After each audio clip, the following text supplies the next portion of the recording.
여러분, 노예 해방의 아버지 링컨은 공화당원이었습니다. 그런데 왜 오늘날 흑인의 90%는 공화당을 버리고 민주당을 지지할까요? 많은 분들이 원래 흑인 사회는 가정이 불안정하고 범죄가 많다고 생각합니다. 하지만 이것은 역사상 가장 큰 거짓말입니다. 통계는 정반대의 사실을 말하고 있습니다. 오늘 저는 12%에서 70%로 폭증한 비극의 숫자를 통해 민주당의 사회주의 정책이 어떻게 멀쩡했던 흑인 가정을 붕괴시키고 그들을 다시금 노예로 만들었는지 그 불편한 진실을 고발하겠습니다. 사실 민주당은 태생부터 흑인을 위한 단기 아니었습니다. 역사를 거슬러 올라가면 남부의 악명 높은 짐 크로법, 짐 크로우 로스를 만들어 흑인을 괴롭히고 차별했던 인종차별주의자들이 바로 현재 민주당의 전신입니다. 1877년을 기억해야 합니다. 당시 민주당은 공화당에게 대통령 자리를 내주는 대신 남부에 주둔하던 북군을 철수시키는 더러운 타협을 했습니다. 그 결과 남부에는 다시금 백인 우월주의가 반치게 되었고 흑인들은 또다시 억압받았습니다. 그래서 흑인들은 민주당의 실체를 알았습니다. 그들은 핍박 속에서도 굳건히 링컨의 공화당을 지지했습니다. 그런데 50년 뒤 거대한 사기극이 시작됩니다. 1930년대 대공황이 터지자 민주당의 프랭클린 루즈벨트는 뉴딜 정책으로 이미지 세탁을 시도합니다. 과거의 인종차별 정당이 빵을 주는 자비로운 정당으로 가면을 바꿔 쓴 것입니다. 흑인들은 당장의 배고픔 때문에 링컨의 공화당을 떠나 과거 자신들을 핍박했던 민주당의 손을 잡고 맙니다. 이때부터 치명적인 공식이 주입됩니다. 나를 먹여 살리는 것은 내 땀이 아니라 정부다. 이것이 정치적 노예화의 시작이었습니다. 그러나 이때까지만 해도 흑인 가정은 살아 있었습니다. 저명한 흑인 경제학자 월터 윌리엄스의 통계를 보십시오. 1940년 미국 흑인 가정의 혼후의 출산율은 고작 12%였습니다. 당시는 인종차별이 극심했고 경제적으로 훨씬 어려웠습니다. 하지만 흑인 아이들 대다수는 아버지와 어머니가 있는 가정에서 자랐습니다. 가난했지만 가정이라는 울타리는 튼튼했습니다. 왜냐하면 아직 민주당의 가정 파괴 정책이 본격화되기 전이었기 때문입니다. 재앙은 1960년대 린든 비 존슨이 위대한 사회라는 슬로건을 선포하며 완성됩니다. 그는 이 정책으로 흑인들이 200년 동안 민주당을 찍게 하겠다며 복지 돈잔치를 벌였습니다. 그리고 악마적인 독소 조항을 넣습니다. 바로 집에 남자가 없어야 지원금을 준다는 것입니다. 아버지가 가족을 위해 할 수 있는 최선이 집을 나가는 것이 되어버린 기막힌 현실이 만들어진 겁니다. 이 정책의 위험성을 경고한 사람이 있었습니다. 1965년 당시 노동부 차관보였던 데니얼 패트릭 모이니해는 보고서를 통해 경고합니다. 흑인 아이들의 25%가 아버지 없이 자라고 있다. 이대로 가면 흑인 사회는 학교 중퇴, 가난, 범죄의 소굴이 될 것이다.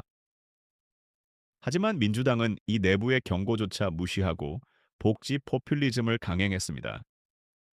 그 결과는 어땠을까요? 모이니헨의 불길한 예언은 적중했습니다. 40년이 지난 2008년 민주당의 아이콘 버락 오바마조차 아버지의 날 연설에서 뼈아픈 현실을 고백합니다. 오바마는 이제 흑인 아이들의 절반 이상이 한부모 가정에서 자란다고 한탄했습니다. 또한 아버지가 없는 아이들은 가난과 학교 중퇴, 그리고 범죄를 저질러 감옥에 갈 확률이 훨씬 높다고 역설했습니다. 여러분, 민주당 대통령조차 인정했습니다. 빈곤과 범죄의 원인은 인종이 아니라 아버지의 부재라고 말입니다. 그런데 그 아버지를 쫓아낸 것이 누구입니까? 바로 민주당의 정책이었습니다. 그리고 오늘날 통계는 70%를 가리키고 있습니다. 1940년 12%였던 수치가 2024년 70%가 되었습니다. 아버지가 사라진 자리를 정부가 차지했고 아이들은 갱단과 마약의 먹잇감이 되었습니다. 이 거대한 가스라이팅을 깬 것이 바로 트럼프 현상입니다. 트럼프는 PC주의를 걷어차고 직설적으로 물었습니다. 수십 년간 민주당을 찍어서 당신들 삶이 나아졌는가? 잃을 게 무엇인가?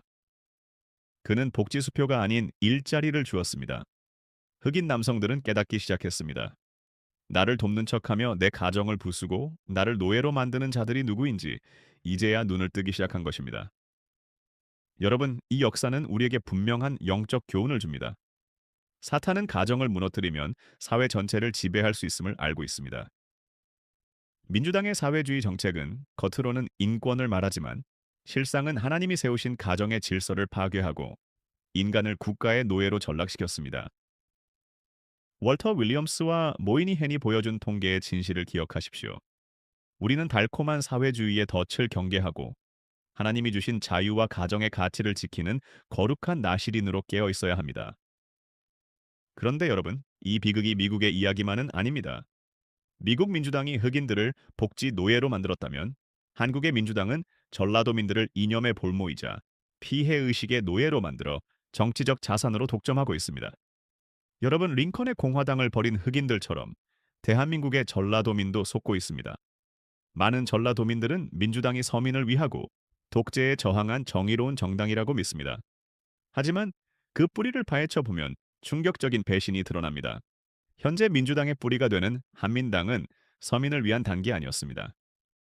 그들은 친일 지주 세력의 정당이었고 이승만 대통령이 농민들에게 땅을 나눠주는 토지 개혁을 결사 반대했던 자들입니다. 오늘 저는 지주들의 당이었던 그들이 어떻게 전라도를 민주화의 성지라는 이름 아래 정치적 노예로 만들었는지 그 불편한 진실을 고발합니다. 역사를 바로 알아야 합니다. 대한민국 건국 초기 호남의 대지주들이 주축이 된 한민당은 소작농에게 땅을 나눠주는 것을 끔찍하게 싫어했습니다.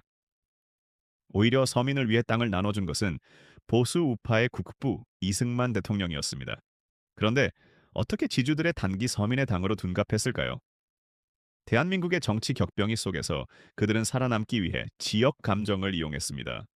자신들의 기득권 유지를 위해 전라도를 방패막이로 삼은 것입니다. 그 시작은 정의가 아니라 생존을 위한 변신이었습니다. 이 호남 고립과 세뇌가 완성된 결정적 계기가 바로 5.18입니다. 민주당과 좌파 세력은 5.18을 건드리면 안 되는 성격으로 만들었습니다. 그리고 전라도민들에게 끊임없이 주입합니다. 경상도 군부 독재가 죄 없는 우리를 학살했다. 우리가 피해자다. 하지만 목사로서 그리고 이 나라를 사랑하는 국민으로서 묻지 않을 수 없습니다. 일반 시민들이 경찰서 무기고를 털어 무장하고 버스로 정령들을 치워 죽이고 조직적으로 군에 맞서는 것이 평범한 민주화 운동입니까? 북한에서 5월 18 주동자들에게 영웅 칭호를 주고 훈장을 수여하는 현실, 당시 남파 간첩들이 개입해 남한 적화 통일을 시도했다는 수많은 정황 증거들, 이 합리적인 의심들은 왜 묵살당해야 합니까? 민주당은 진짜 주동자일 수 있는 북한의 개입 가능성은 덮어두고 오직 대한민국 보수 정부만을 악마로 만들어 전라도를 피해의식의 감옥에 가두어 버렸습니다. 그렇게 민주당을 맹목적으로 지지해준 대가가 무엇입니까? 미국의 흑인 빈민가가 계속 가난하듯 전라도의 경제는 정체되어 있습니다. 시민들이 원하는 대형 복합 쇼핑몰 하나 들어오려 해도 민주당과 결탁한 시민단체와 귀족 노조가 소상공인 죽는다며 결사 반대하여 무산시킵니다. 광역도시라는 이름이 무색할 정도로 발전이 더딥니다. 민주당은 전라도가 발전해서 부유해지고 자립하는 것을 원치 않습니다. 가난하고 분노하고 피해의식에 젖어 있어야만 영원히 자신들에게 표를 구걸하는 정치적 하층민으로 남기 때문입니다. 더 무서운 것은 이제 그들이 이 노예화 모델을 전라도를 넘어 대한민국 전체로 확장하려 한다는 것입니다. 더불어민주당의 정책을 보십시오. 끊임없이 복지라는 이름으로 현금을 살포합니다. 국민이 땀 흘려 일하게 돕는 것이 아니라 정부가 주는 돈 없이는 살 수 없게 만듭니다. 이재명 대표를 보십시오. 권력을 잡자마자 무엇을 했습니까? 빚을 내서라도 현금을 뿌렸습니다. 이것은 국민을 사랑해서가 아닙니다. 국민의 자립심을 마비시켜 영원히 정부만 쳐다보게 만드는 국민사육기자, 대한민국 전체의 노예화 시도입니다. 경제만 망친 것이 아닙니다. 영혼까지 병들게 하고 있습니다. 광주 한복판에 정율성이라는 자를 기리는 공원을 만들고 기념사업을 합니다. 그가 누구입니까? 6.25 전쟁 때 중공군과 인민군을 위해 군가를 작곡하며 대한민국 국군을 향해 총부리를 겨눴던 골수 공산주의자입니다. 우리 아이들이 다니는 초등학교에서 중국 공산당을 찬양하는 노래를 부르게 하고 공산주의자를 영웅으로 만드는 문학제와 합창대회를 엽니다. 이것은 단순한 정치가 아닙니다. 하나님을 대적하는 공산사회주의 영성이 전라도의 다음 세대를 오염시키고 있는 것입니다. 사랑하는 호남의 성도 여러분, 그리고 애국 시민 여러분, 미국의 흑인들이 민주당 농장을 떠나자며 각성하듯 이제 전라도가 깨어나야 합니다. 토지 개혁을 반대했던 지주들의 후예, 5.18의 아픔을 이용해 표 장사를 하는 정치 자영업자들, 그리고 달콤한 현금 살포로 대한민국 전체를 노예로 만들려는 저들의 계략을 꿰뚫어 보아야 합니다. 피해 의식은 마귀가 주는 마음입니다. 하나님은 우리에게 자유와 번영을 약속하셨습니다. 이제 맹목적 지지라는 사슬을 끊고 진정한 자유와 대한민국의 번영을 선택하는 거룩한 반전이 호남 땅에서 일어나기를 간절히 기도합니다.